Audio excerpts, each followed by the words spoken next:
lead a coalition of hundreds of thousands of troops in a military exercise called Thunder of the North. This will include 20 countries across the Middle East. Turkey has already invaded Syria from the north and currently occupies portions of Syria. Remember that Turkey is one of the largest member nations in NATO. And NATO completed military exercises back in November that was one of the largest in history. Turkey has also been carrying out military exercises in response to what is happening with the Kurds. Iran and Russia have flexed their military muscles just north of Israel's border, and now Israel has started major military exercises involving air, ground, and sea. India and Nepal will coordinate military in response to China's aggression in the region, while China is running huge exercises in the South China Sea to counter the presence of the U.S. military. North Korea has leveled dozens of threats to South Korea and the U.S., resulting in South Korea performing the largest ever naval and air simulations for the purpose of destroying Pyongyang. The simulations are being carried out alongside the United States. North Korea is threatening more nuclear tests in response. Vietnam just carried out major naval exercises while Thailand showed its naval operation in the South China Sea alongside the United States, which China and Cambodia responded to with their own operations. Taiwan has performed vast military exercises involving air and sea in just the past month. Russia continues to fly aerial operations over Crimea and simulate bombings, and has carried out operations involving Ukraine. In response, Ukraine has summoned reserves and started their own huge military exercises involving air and ground troops. Germany has already sent military to the Middle East, though Angela Merkel has been mum about the details as to Germany's involvement in the region. France and Great Britain are flying aerial operations over Syria. Other countries in Eastern Europe, such as Latvia, Poland, and Estonia, have called for increased NATO protection against Russia. Nordic countries will begin some of the largest military exercises ever performed in their countries in response to Russia, who has simulated a nuclear strike in Finland and violated numerous countries' airspaces, including Denmark, Netherlands, Finland, and Norway. The United Kingdom will carry out the largest military drill since 2001 alongside Jordan, while Canada is currently conducting Arctic missions. Australia's military is planning for confrontation with China. And let's not forget the United States. Several states in the U.S. are carrying out odd military exercises and calling up National Guards, including the state of Washington, which has called 6,000 military personnel to simulate an earthquake response. This is the largest simulation of earthquake disaster response in the history of the Pacific Northwest. The military is active in many other states, simulating martial law and mega disaster response, though there has been an absolute blackout of military coverage in the United States. Why is that? Why is that? We are in the year of light, and the world is going to war. It is from the ashes of chaos that their phoenix will rise. And from the ashes of their world, we'll build a better one.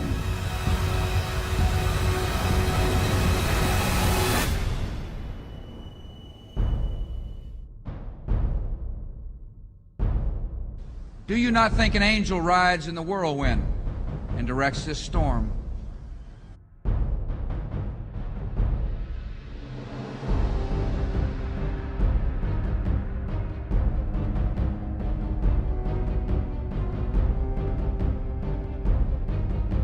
This work continues.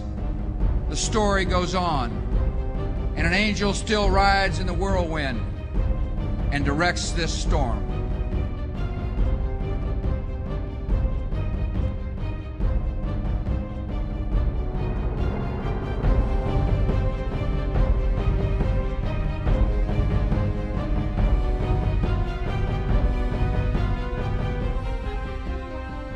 Family studded. Christmas in Washington is no more.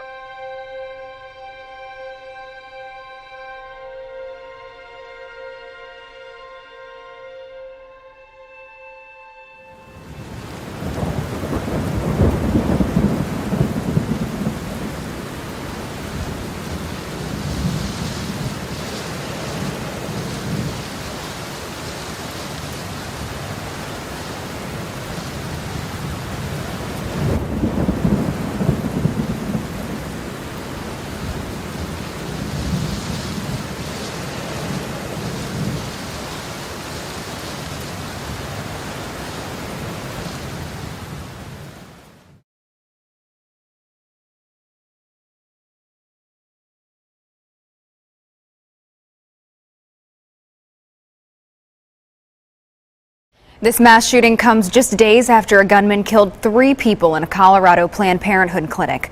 375 people have died in mass shootings. That's this year alone. But those shootings were all by lone gunmen who were either then killed by police or their own gun or taken into custody.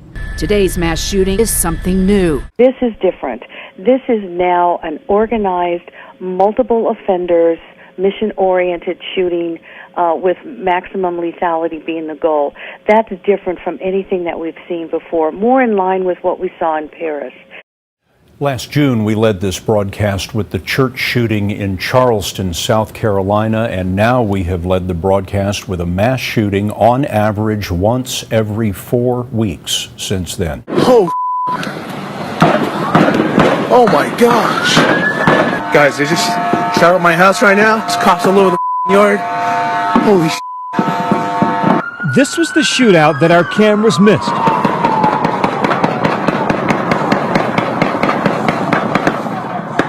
One neighbor out in the front yard, and another crouching down in his garage. The suspect's family in disbelief. And to remember that our Islamic brothers and sisters are not at fault here. This certainly is not about the Muslim faith. We stand together, Muslims, Christians, Jews, people of all faiths. On this last leg of his Africa tour, Pope Francis made his first trip to an active war zone today. He arrived in the Central African Republic, a country swept up in violence. It took a fair bit of strength for tens of thousands of faithful to make their way into a field for the Mass at Nairobi University. That persistent rain turned into a quagmire.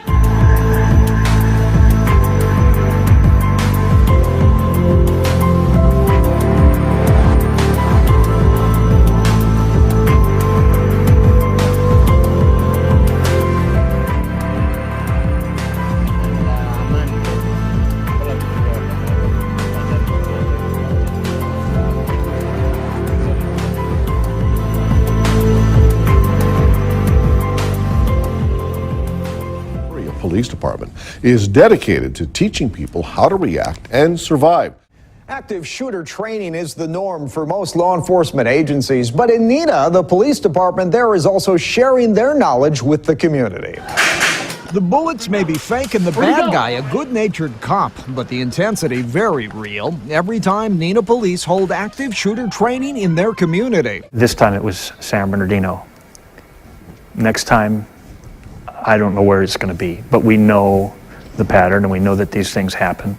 Thank you, Chris. Brown County SWAT team was practicing their active shooter training today at the Rest Center. One person has died as a result of a hostage situation that lasted all day with police in Neenah. And there were gunshots, multiple gunshots. Not your typical Saturday in downtown Neenah. You know, they had a SWAT truck and a whole bunch of stuff out there. Business owners Brian Gajewski cars at both ends and Catherine Fleischer watched police and SWAT teams take over the streets. Saw policemen running. Told residents within a quarter-mile radius to barricade themselves in their homes. After getting a call, no police department wants to receive. We received a call of shots fired at a business in town. The business is Eagle Nation Cycles at 206 Main Street.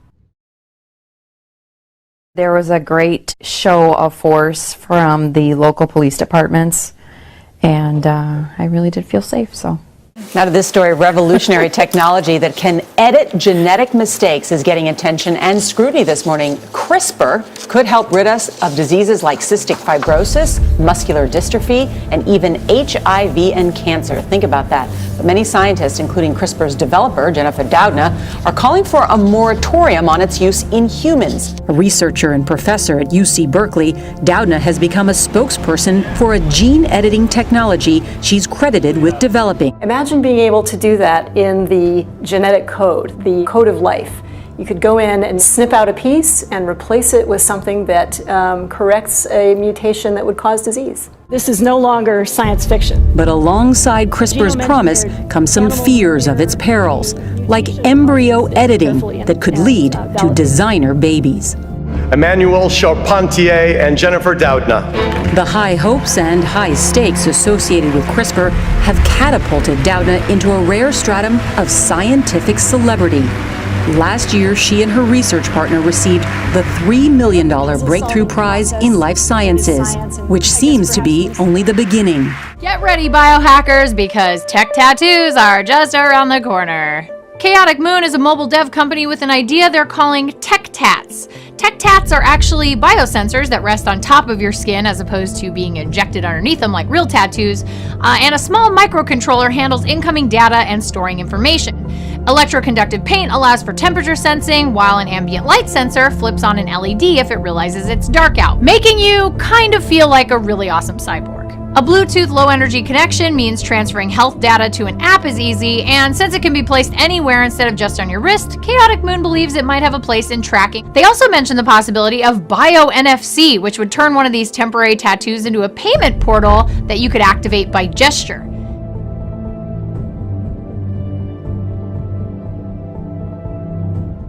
You're paying for other people to steal, and it's costing billions. Now, a retired police major thinks he has a unique way to fight it. Here's Fox 2's Chris Hayes with the technology that could stop shoplifters before they strike. Sandy, it's facial recognition software that could help store managers stop shoplifters with a smile. Our CEO is the guinea pig here, and Paul comes through, you see within a tenth of a second, he's boxed in his rep. Spies says the facial recognition for retailers would work best as a shared network. Local police agencies are expanding the use of facial recognition cameras. More than twice as many devices have been deployed countywide compared to 1 year ago. But as CBS News 8's Marcella Lee reports tonight, privacy advocates worry about what may be coming next. The thing that I worry about is facial recognition becomes like automatic license plate readers, that everywhere you go, there are cameras that are able to track where you're moving because they're able to identify your face. So far, that hasn't happened, but new technology is emerging. So some of the other technologies to keep an eye out for are iris scanning. That's a big one. We've also seen the Department of Homeland Security develop a tattoo recognition app.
Actually, Jaden thinks of himself as a modern-day prophet. He actually said, "I don't think I'm as revolutionary as Galileo, but I don't think I'm not as revolutionary as Galileo." What? Yeah, apparently a source said that he has ties to people in other dimensions and galaxies, and they're actually helping him write these essays. Pope Francis touched many lives and kissed many babies during his September visit to the U.S. But a Pennsylvania couple is crediting Pope Francis with much more. They believe the Pope healed their baby girl's brain tumor.